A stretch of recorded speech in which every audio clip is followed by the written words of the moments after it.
o sucesso é mais difícil de ser trabalhado que o fracasso. O risco do sucesso é ser escravo da necessidade neurótica de mantê-lo em todas as áreas. É por isso que as grandes ideias foram produzidas na infância dos pensadores. As fórmulas matemáticas, grande parte, foram produzidas por meninos, 18, 20 anos, adolescentes. Porque quando vem o reconhecimento, os aplausos, os títulos acadêmicos, tem-se medo de andar por ares nunca antes respirados. Aí nos tornamos mentalmente engessados, vítimas da ansiedade, da necessidade tensa de seguir um roteiro pré-definido. E aí pais veem os seus filhos com problemas, eles não se reinventam. O garoto é arredio, tenso, ansioso, então os pais vão dar bronca, vão criticar. Casais começam o seu relacionamento no céu do afeto. Parece que nunca vão se separar. Há casais que você olha que são tão melosos, que é bem para lá, querido para cá. Eles suportam frio, tempestade, mau humor da sogra, do sogro, da vida. Mas sem gestão da emoção, os casais começam no céu do romance e termina a relação no inferno dos atritos. Não há sustentabilidade, porque o eu não se torna protagonista da nossa própria história. Nos tornamos vítimas das mazelas e misérias, vítimas das janelas traumáticas, vítimas da rotina massacrante que a sociedade imprime, vítimas do nosso engessamento, o nosso controle doentio sobre as capacidades, as habilidades que poderiam nos levar muito, muito longe. Um controle que não é autocontrole livre, solto, leve, espontâneo. É um controle encarcerante. Não apenas drogas viciam, mas comportamentos também viciam. Pessoas viciam pessoas. E viciamos em dar as mesmas respostas para os mesmos problemas. Grande parte da falta de solução que vocês, às vezes, não têm, não é porque não têm habilidades, mas é porque o córtex cerebral viciou em caminhar por algumas avenidas e ruas, impedindo-nos de ter acesso a milhões de arquivos com bilhões de dados. Vocês não imaginam as armadilhas que estão na mente humana. Todas as vezes que vocês estão angustiados, tensos, vocês foram aprisionados em algumas avenidas da memória. Se vocês estão com sentimento de culpa, autopunição, autoabandono, se sente que a vida falta de sabor, prazer, encanto, tenha certeza, vocês são prisioneiros. Eu sou prisioneiro. Porque todas as emoções dependem das janelas que se abrem no córtex cerebral. Se elas se abrem em determinadas áreas que são traumáticas, nós nos nutrimos, e às vezes nos nutrimos cronicamente. Ou seja, continuamente.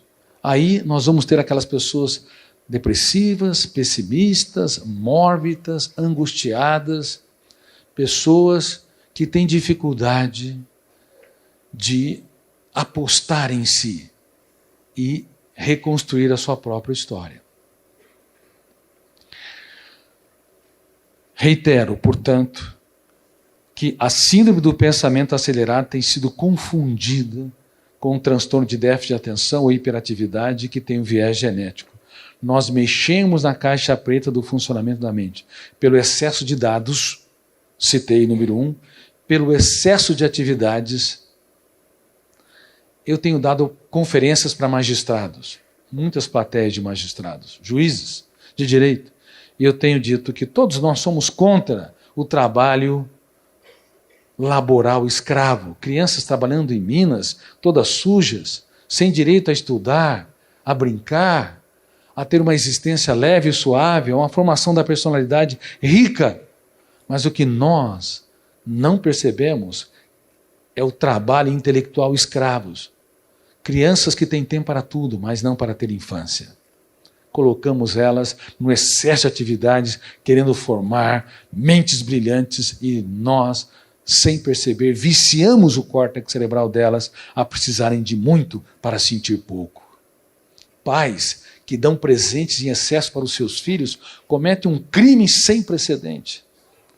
É melhor dar raramente presentes e dar aquilo que o dinheiro não consegue comprar, ou seja, falar das suas lágrimas para os seus filhos chorar as deles, falar dos seus fracassos para que eles entendam que ninguém é digno do pódio se não utilizá-los para conquistá-lo. É muito melhor dar aquilo que o dinheiro não consegue comprar do que dar aquilo que o dinheiro pode comprar, porque o excesso de estímulo material vicia as crianças em determinadas avenidas e ruas, usando a metáfora da cidade, ou seja, são prisioneiras no córtex cerebral, não conseguindo se reinventar, libertar o seu imaginário, ser bem-humoradas, ter encanto pela vida e fazer dela um show, mesmo quando o mundo desaba sobre nós. Estamos vivendo a era dos mendigos emocionais e não estamos sabendo disso. No século XVIII para o XIX, na França, houve a era dos mendigos. Tantas guerras, corrupção econômica, política, controle de uma minoria por uma maioria, produção de alimentos escassas, insegurança, portanto, alimentar. Tropeçava-se em mendigos, 1/3 da população tinha má nutrição. Mas o que nós não falamos é que na atualidade estamos vivendo a era dos mendigos emocionais. Pessoas que precisam de muitos estímulos para sentir migalhas de prazer. Isso é de uma seriedade muito importante.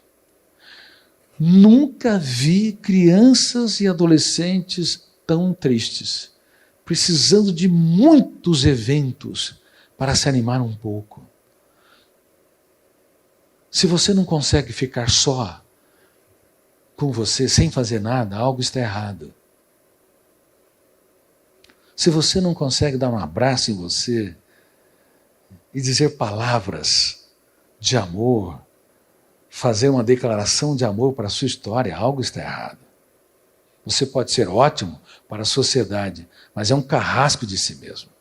É vítima da ansiedade, principalmente desse tipo de ansiedade, a síndrome do pensamento acelerado. Excesso de informação, excesso de atividade, excesso de uso de aparelhos digitais, o dia inteiro clicando, aquela paranoia. E manda mensagem para os amigos. Ninguém curtiu, tem um ataque de raiva. O dia todo. E não consegue desligar daquela bendita máquina, daquele bendito celular 1 hora. Dá um ciricutico. As pessoas não conseguem mais fazer a viagem fundamental, a mais relevante viagem que um ser humano deve empreender nesta belíssima e curtíssima trajetória existencial. Uma viagem para dentro de si mesmo.